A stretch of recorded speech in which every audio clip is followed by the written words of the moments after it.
Mantan terpidana kasus pembunuhan Vina, Sakata telah mengungkapkan bahwa dirinya didatangi polisi sebelum penangkapan Peggy Setiawan. Menurut Saka, saat itu dirinya ditunjukkan ciri-ciri dari 3 DPO oleh polisi yang datang ke rumahnya. Berdasarkan foto yang diperlihatkan kepada dirinya kala itu, Peggy Setiawan yang saat ini dijadikan tersangka memiliki perbedaan ciri-ciri yang berbeda. Waktu 2 minggu yang lalu ada kepolisian dari Polresta Cirebon dan Polda Bandung datang ke rumah dan menanyakan bahwa yang DPO tersebut dan dikasih tahu foto-fotonya dan nama-namanya.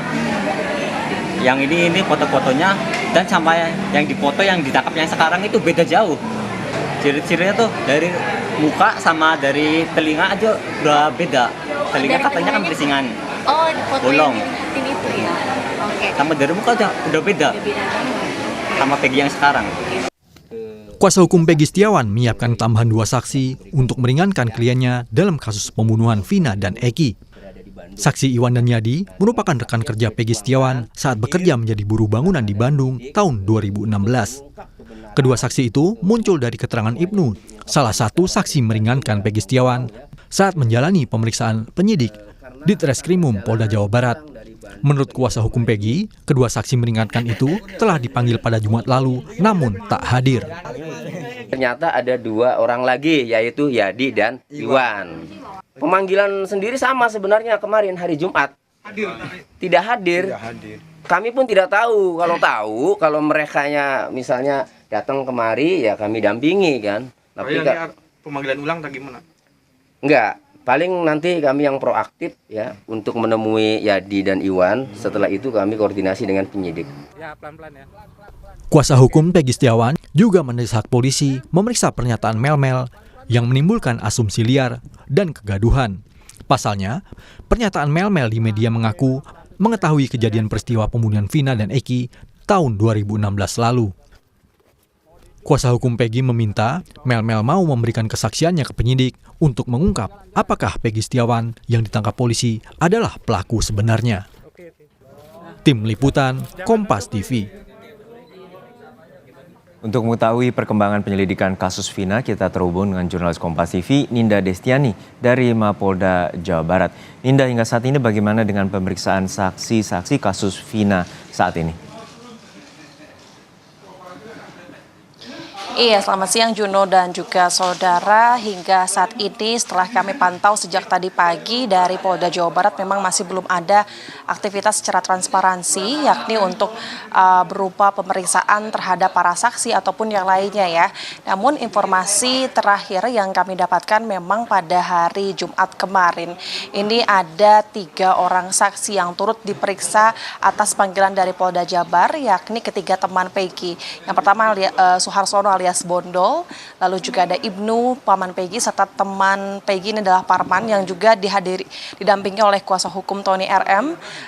Diperiksa oleh penyidik Polda Jabar, kurang lebih mereka selama 6 jam dicecar 35 pertanyaan dan memang hasilnya pun adalah handphone dari pemilik Bondol maupun juga Parman ini turut disita oleh penyidik Polda Jabar. Kalau dari bahasa kuasa hukum sendiri ini memang penyidik Polda Jabar ini meminjam handphone Bondol dan Parman ini juga untuk memeriksa ataupun mencari bukti tambahan ya, Juno dan juga saudara. Di sisi lain juga kami melihat Jumat kemarin ini terakhir ada orang tua dari Peggy ini turut hadir mendatangi Polda Jawa Barat. Ayahnya didampingi kuasa hukum sebetulnya ini dalam rangka menjenguk anaknya Peggy Setiawan, kemudian juga ibu dari Peggy Setiawan juga ini turut hadir didampingi kuasa hukum untuk kemudian mereka ini menjenguk anaknya Peggy Setiawan. Namun memang hasil dari Polda Jabar sendiri mereka tidak mengizinkan keduanya untuk dapat bertemu dengan Peggy Setiawan dikarenakan memang mereka datang ke Polda ini di luar jam besuk.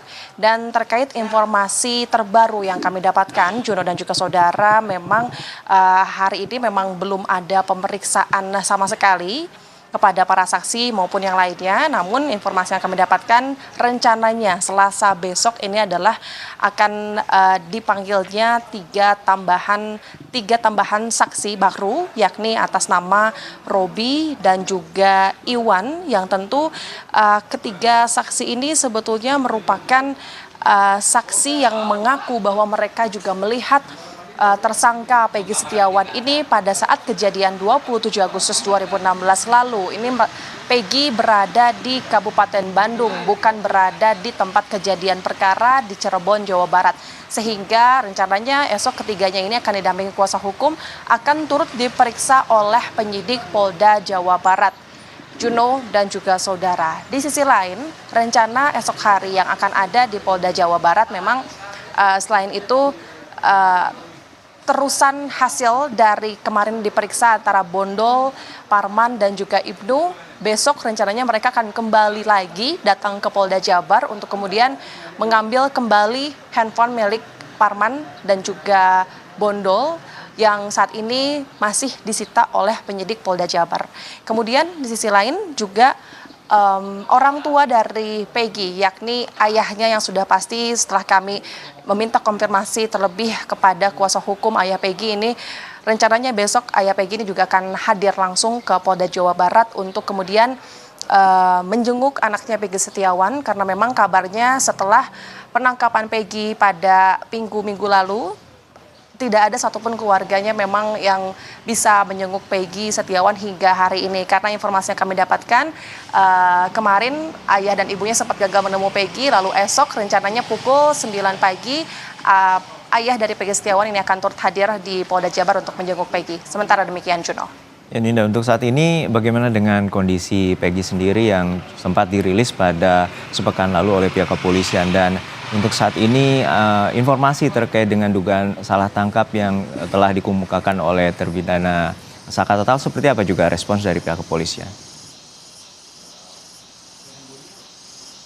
Iya, Juno dan juga saudara, setelah kami mendapatkan informasi terbaru dari pihak kuasa hukum, dari salah satu pihak kuasa hukum Peggy Setiawan, ini menyampaikan memang terkait kondisi Peggy Setiawan saat ini yang masih berada di tahanan di Polda Jabar.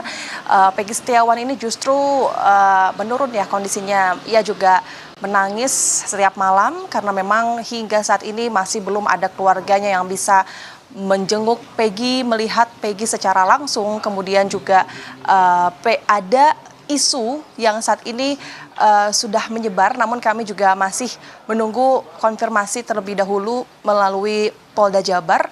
Dari pihak Polda Jabar sebelumnya belum konfirmasi terlebih lanjut ya. Namun isu ini datang dari pihak keluarga Peggy yang justru ini Peggy Setiawan ini akan dipindahkan ke tahanan yang berada di Nusa Kambangan, Jawa Tengah. Sehingga ketika Peggy mendengar isu ini justru keluarga maupun dari pihak Peggy ini juga mereka drop begitu, Juno dan juga saudara, sehingga Peggy juga rasanya tidak ingin lebih jauh dengan keluarganya, sehingga keluarganya juga melihat jika Peggy lebih jauh ataupun tidak berada di Bandung, mereka akan kesulitan bertemu dengan Peggy Setiawan. Terlebih juga kuasa hukum menyampaikan bahwa kondisi Peggy saat ini dia ini turut sedih dikarenakan hingga saat ini Peggy masih tidak menyangka bahwa dirinya ini harus ditahan oleh pihak kepolisian, karena dirinya juga menyampaikan bahwa Peggy Setiawan tidaklah terlibat dalam kasus pembunuhan Vina dan Eki pada 2016 silam. Dan memang informasi yang kami dapatkan saat ini pihak Polda Jabar juga masih akan turut memeriksa saksi-saksi tambahan, dan Polda Jabar masih belum mengkonfirmasi lebih lanjut terkait perpindahan Peggy Setiawan dari Polda Jabar menuju ke Nusa Kambangan. Sementara, Juno. Baik, terima kasih atas laporan lengkap Anda, jurnalis Kompas TV Ninda Destiani dari Mapolda Jawa Barat.